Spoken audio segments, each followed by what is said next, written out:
तुम उसी तरह तोते के रूप में भटको। नहीं नहीं, मुझे आजाद करो वरना मैं तुम्हें छोड़ूंगा नहीं। अब तुम मेरा कुछ भी नहीं बिगाड़ सकते। अब तुम जाओ यहाँ से और अब से ऐसे ही घूमो। अब तुम्हें पता चलेगा कि दूसरों को दर्द देने में कैसा महसूस होता है। इसके बाद वह राक्षस वहां से उड़ जाता है। मरचू और उसकी पत्नी सीता दोनों खुश हो जाते हैं। मरचू पहले की तरह काम करने लगता है। वह और उसकी पत्नी दोनों खुशी खुशी जिंदगी गुजारने लगते हैं।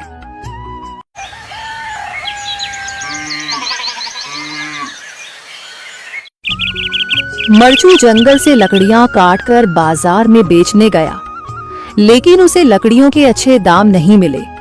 इस पर मरचू ने कहा, अरे भैया, इतने कम पैसे? इन पैसों में तो 2 वक्त का खाना भी नहीं मिलेगा।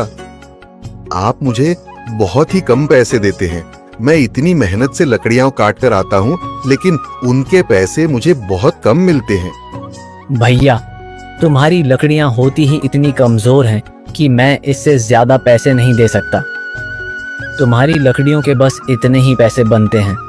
अरे भैया, कुछ ज्यादा कर दो ना। वो क्या है ना कि इन पैसों का तो कुछ भी नहीं आता। मैं अपनी जिंदगी कैसे गुजारूंगा?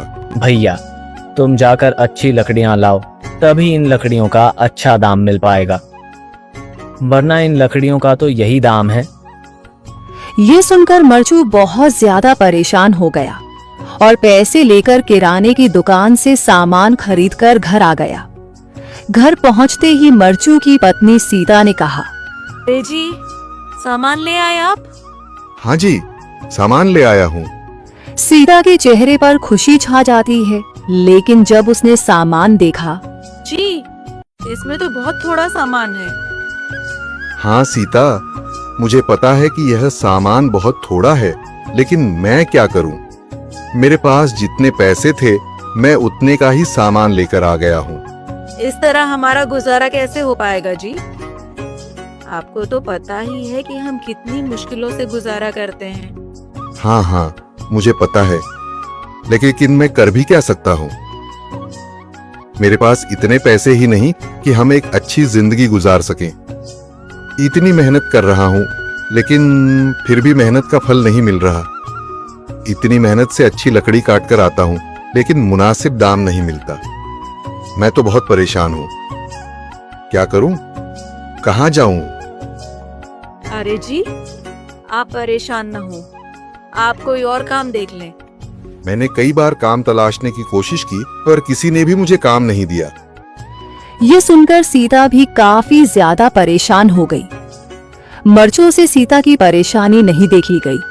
उसने अपनी पत्नी सीता से कहा, मैं फिर से जंगल की ओर जा रहा हूँ। अरे जी, अभी मत जाइए ना, वैसे भी शाम हो रही है। आप कल चले जाइएगा, अभी मत जाइए। ठीक है, अगर तुम रोक रही हो तो मैं नहीं जाता। मैं कल चला जाऊंगा। इसके बाद मरचू गांव में घूमने के लिए चला गया। तभी उसे एक आदमी मिला और उसने कहा, कहाँ जा रहे हो भैया? और सुनाओ, क्या हाल चाल है? जिंदगी कैसे गुजर रही है?